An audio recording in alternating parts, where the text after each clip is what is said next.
ठाणे पूर्व पश्चिम जोडणारा सिडको येथील चेन्नई कोळीवाड्यातील सबवे भर उन्हाळ्यात बुडाल्याची घटना सोमवारी दुपारी घडली। खाडी नजदीक हा मार्ग असल्याने खाडीला आलेल्या भरतीने हा सबवे पाण्याखाली गेल्याने दोन्ही बाजूची वाहतूक तब्बल 3.5 तास खोळंबली होती। खाडीच्या पाणी पातळीपेक्षा अधिक वाढल्यामुळे अनेक दुचाकी वाहने बंद पडली, तर पादचाऱ्यांना ये-जा करणेही अवघड बनल्याने नागरिकांचा संपर्कच तुटला होता।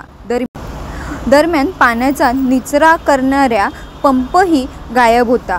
याबाबत ठाणे महापालिकेच्या आपत्ती व्यवस्थापन कक्षाला कळवून देखील बराच काळ कोणतीही उपाययोजना करण्यात न आल्याने नागरिकांनी यावेळी संताप व्यक्त केला।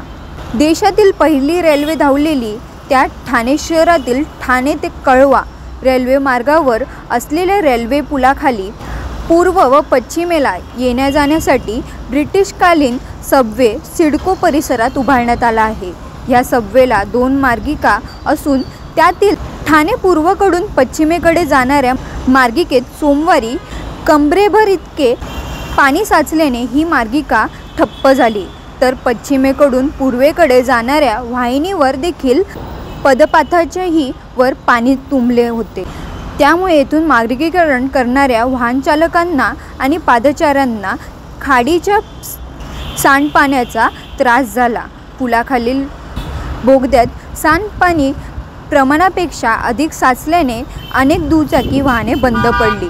दुसरीकडे हा मार्ग बंद झाल्याने दोन्ही बाजू वाहनांच्या लांबच लांब रांगा लागल्याने अभूतपूर्व वाहतूक कोंडी झाली होती। वास्तविक या भुयारी मार्गात नेहमीच पाणी तुंबण्याच्या घटना घडत असल्याने या ठिकाणी मोटर पंप बसवून पाण्याचा निचरा पुन्हा खाडीत करण्यात येतो, परंतु गेले काही दिवस येथील पंप गायब असल्याचे स्थानिक नागरिकांनी सांगितले। या संदर्भात ठाणे महापालिकेच्या आपत्ती व्यवस्थापन कक्षाकडे तक्रार करूनही कोणतीही उपाययोजना केली गेली नसल्याचे नागरिकांनी सांगितले।